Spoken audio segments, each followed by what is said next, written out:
Ele coloca assim, ele falou isso no dia 17/2/2014, nosso secretário. Para Braga, a demanda por água não está sendo afetada simplesmente pelo baixo índice de chuva, embora esse seja um componente importante.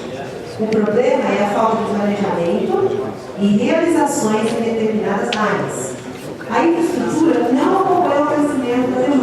Hoje é dia 5 de fevereiro de 2015, ao nosso lado Marúcia Weiteli, da Aliança pela Água. Marúcia, fala com a população de São Paulo. O que a população de São Paulo precisa fazer nesse momento? Eu acho que é um momento bastante grave em relação à situação da água. As represas estão todas piores do que elas estavam no passado. E a principal ação agora é economizar, mas economizar também é aprendendo qual que é a sua autonomia hídrica. Quanto você consegue guardar de água, se é possível fazer, por exemplo, sabendo o quanto você tem de caixa d'água e divide isso pela quantidade de pessoas e pela conta de água. Quanto você gasta por mês, quanto você tem de caixa d'água. Isso vai te dar uma média, você começa a conseguir calcular quantos dias você consegue ficar sem água.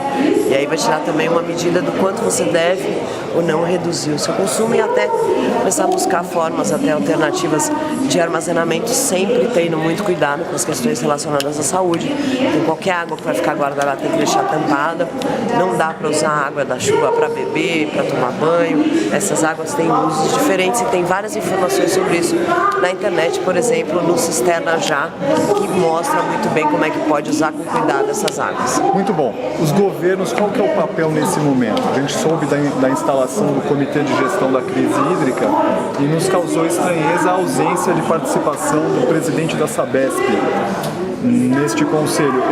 Não seria uma participação interessante ou só a Secretaria de Recursos Hídricos já responderia pela Sabesp? Não, na verdade, a Sabesp é uma companhia de saneamento que faz a prestação de serviço, que ela é um prestador de serviço, né? Quem deveria definir a política é a Secretaria de Recursos Hídricos. Obviamente que a Sabesp deve fazer parte desse comitê, mesmo porque esse comitê ele é um comitê operacional, é um comitê para começar a implantar medidas ou ampliação da redução da pressão ou um eventual racionamento que pode vir a acontecer, e esse comitê vai ajudar a implantar isso daí, ou seja, trazer os prefeitos, negociar o plano com a Sabesp. Então a Sabesp obviamente vai participar como a parte técnica que vai ter que trazer a informação. Última pergunta, em relação aos vazamentos na rede de distribuição, a ordem de 30%, é uma atividade para se pensar neste momento ou ela exige um tempo que não é suficiente para debelar a crise agora no atual momento?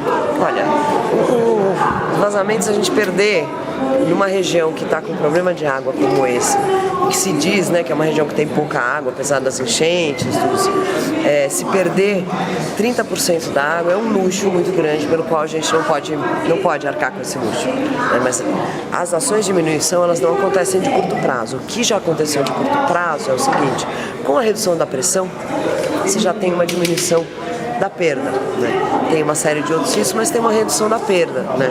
Então, mas daqui para frente, eu acho que à medida que a crise vai se estabilizando, o que nós vamos precisar é um programa um pouco mais intenso, transparente, com metas negociadas com a sociedade, com as prefeituras sobre como diminuir perda. Porque uma região que tem pouca água como a nossa não pode se dar o luxo de perder tanta água. Ok, muito obrigado, Marúcia Weiteli, aqui direto da Assembleia Legislativa do Estado, 5 de fevereiro. Lembrando, o movimento Parque Augusta Sem Prédios presente, Parque Augusta vivo, resistindo, e também o Parque dos Búfalos, Rede Novos Parques. Lute pela água, a revolução somos nós. Que não é crise, é um processo. Então, isso